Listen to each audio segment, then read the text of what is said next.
Everyone, അപ്പോൾ എല്ലാവർക്കും വീണ്ടും കുക്ക് ടോക്കിൻ്റെ പുതിയൊരു പാചക പരീക്ഷണത്തിലേക്ക് സ്വാഗതം. ഇന്നിപ്പോൾ ഇവിടെ ഉണ്ടാക്കാൻ പോകുന്ന സാധനം എന്ന് വെച്ച് കഴിഞ്ഞാൽ ഒരു വളരെ സിമ്പിൾ ആയിട്ടുള്ള ഒരു നെയ്ച്ചോറാണ്. ഓക്കെ, അതിന് വേണ്ട സാധനങ്ങളൊക്കെയാണ് നിങ്ങളുടെ മുന്നിൽ ഇപ്പോൾ കണ്ടുകൊണ്ടിരിക്കുന്നത്. അപ്പോൾ ഓരോന്നോരോന്നായിട്ട് ഞങ്ങൾ പറഞ്ഞുതരാം. അപ്പോൾ ആദ്യത്തെ സാധനം എന്ന് വെച്ച് കഴിഞ്ഞാൽ വളരെ ഇമ്പോർട്ടൻ്റ് ആയിട്ടുള്ളത് അരി വേണം. എന്തരി എടുത്തിരിക്കുന്നത്? എന്തരിയായിരുന്നു? നമ്മൾ ബസ്മതി റൈസ് ഒരു 2 കപ്പ് കഴുകി സോക്ക് ചെയ്തിട്ട് അതിനെ ഡ്രെയിൻ ചെയ്ത് മാറ്റി വെച്ചിരിക്കുകയാണ്. ഓക്കെ, നിങ്ങൾക്ക് വേണമെങ്കിൽ ബസ്മതി എടുക്കാം, കൈമ റൈസ് എടുക്കാം. നമ്മുടെ നാട്ടിലെ ഒരു നെയ്ച്ചോറിന്റെ ആ ഒരു അരോമ ആ സംഭവങ്ങളൊക്കെ കിട്ടണമെന്നുണ്ടെങ്കിൽ ഏത് നാട്ടിലത്തെ? നമ്മുടെ നാട് കേരള.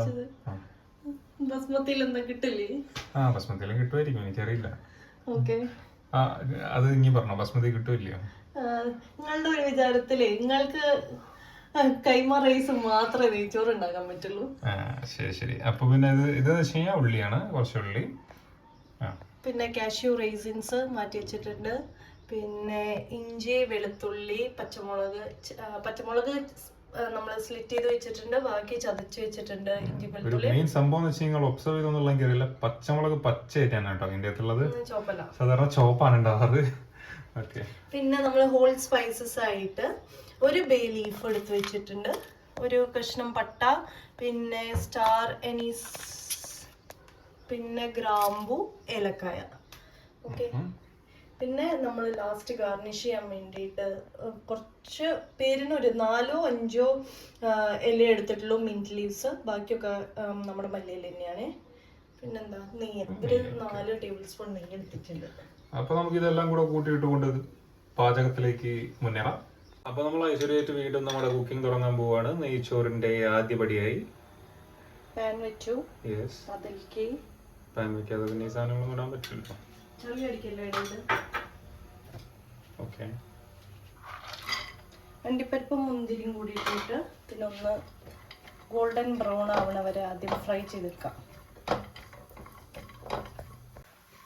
അപ്പൊ ഇത് ഏകദേശം ഒരു ബ്രൗൺ കളറിലായിട്ട് വന്നിട്ടുണ്ട്. മാറ്റി വെക്കാം. ഓക്കെ, അപ്പൊ നമ്മളുടെ അണ്ടിപ്പരിപ്പ് മുന്തിരി മാറ്റി വെച്ചില്ലേ, ഇനി ഇതേ പാനിലേക്ക് നമ്മൾ കുറച്ച് ഉള്ളി ഇട്ട് കൊടുക്കുക. ഇനി ഇത് ഗോൾഡൻ ബ്രൗൺ ആവുന്ന വരെ നമുക്ക് ഇതിനെ ഒന്ന് വഴറ്റിയെടുക്കണം. ഇതിലേക്ക് ഞാൻ കുറച്ചും കൂടി നെയ്യ് ഇട്ട് കൊടുത്തിട്ടുണ്ട്.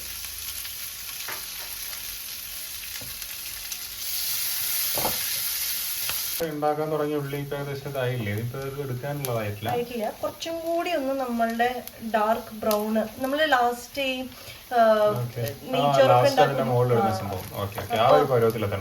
അത് ഇവിടെ ഇരുന്ന് ആയിക്കോട്ടെ. നമുക്ക് അപ്പോഴേക്ക് റൈസിന്റെ പരിപാടി തുടങ്ങാം. ഞാൻ ഒന്ന് സിമ്മിൽ വെച്ചിട്ടുണ്ട്.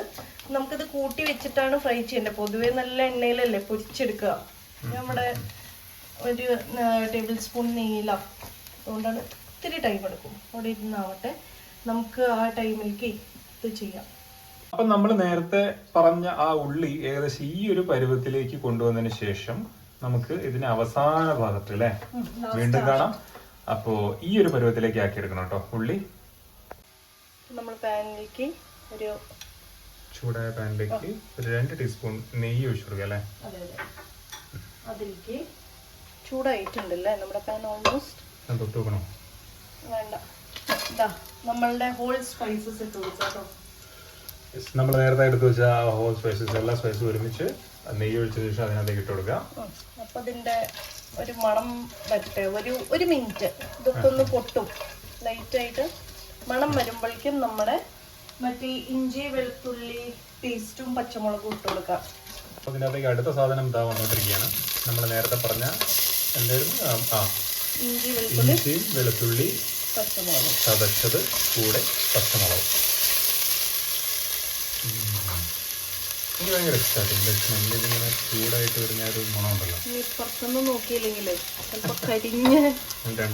ഈ നേരത്തെ ഞാൻ കട്ട് ചെയ്ത് വെച്ച ഉള്ളിയുടെ ഒരിത്തിരി ബാക്കിയുണ്ട്, ഇത്ര കേട്ടോ. അത് മൊത്തം ഞാൻ അതിലേക്ക് എടുത്തില്ല, അത് ഞാൻ ഇവിടെ ഇട്ട് കൊടുത്തു. വളരെ കുറച്ചാണ്. ഇത് നിർബന്ധമില്ല, അത് ഫ്രൈ ചെയ്യണേൽ വേണമെങ്കിൽ എടുക്കാം. ഞാൻ വിചാരിച്ചു ഇതിലേക്ക് കുറച്ചിടാം. ഇത് ഒന്നായിട്ട് വരണല്ലേ കുറച്ച് സമയം?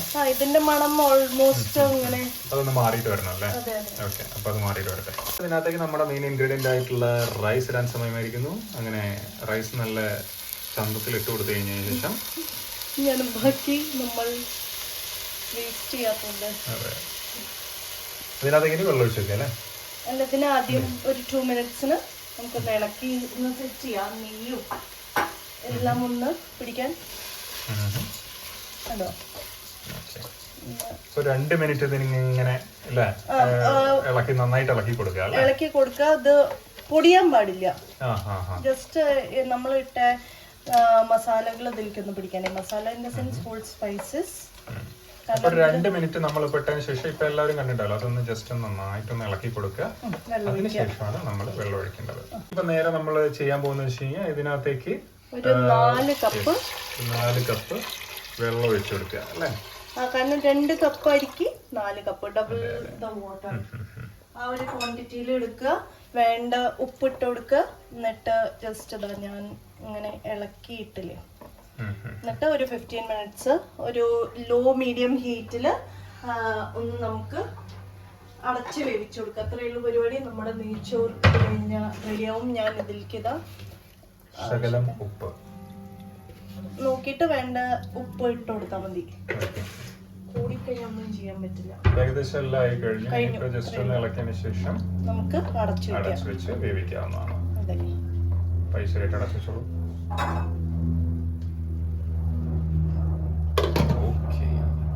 ഹലോ, അപ്പോ ഈ സംഭവം എന്ന് വെച്ച് കഴിഞ്ഞാൽ നല്ല മണമൊക്കെ വന്നിട്ട് ഏകദേശം ക്ലിയർ ആയ പോലെ തോന്നുന്നുണ്ട്. പക്ഷെ ഇത് ക്ലിയർ ആയിട്ടില്ല അല്ലേ? ഇനിയും 1-2 സാധനങ്ങൾ കൂടെ ഇതിന്റെ മുകളിലേക്ക് ഇടാനുണ്ട്. നല്ല മണം വരുന്നുണ്ട് കേട്ടോ നെയ്ച്ചോറിന്റെ. നമുക്ക് അണ്ടിപ്പരിപ്പും മുന്തിരിയും വേവിച്ച് വെച്ച നേരത്തെ നമ്മള് നന്നായി പൊരിച്ചു വെച്ച അണ്ടിപ്പരിപ്പും മുന്തിരി ഇട്ടും.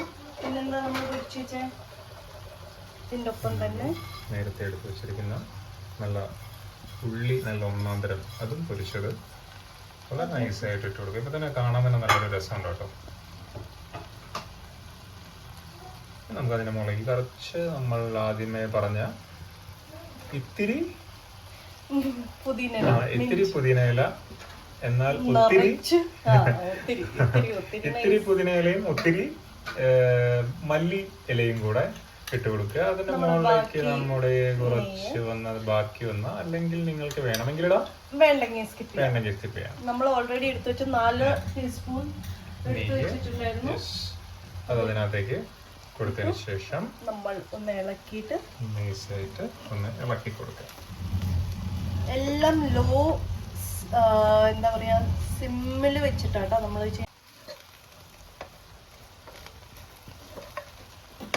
നമ്മുടെ ഇളക്കൽ കഴിഞ്ഞാലും അപ്പൊ നെയ്ച്ചോറിന്റെ ഇളക്കൽ കഴിഞ്ഞതിന് ശേഷം നമ്മൾ ഇത് നൈസായിട്ട് ഏകദേശം എല്ലായിട്ടും മിക്സ് ചെയ്തതിന് ശേഷം നമ്മുടെ മൂടി വെച്ചിട്ട് ഇതൊന്ന് കുറച്ച് നേരം അടച്ചു വെക്കാം. ഓക്കെ, അപ്പോൾ ഇതാ നമ്മളെ നെയ്ച്ചോറ് നമുക്ക് ചൂടോടെ ഒന്ന് കഴിച്ചു നോക്കാം.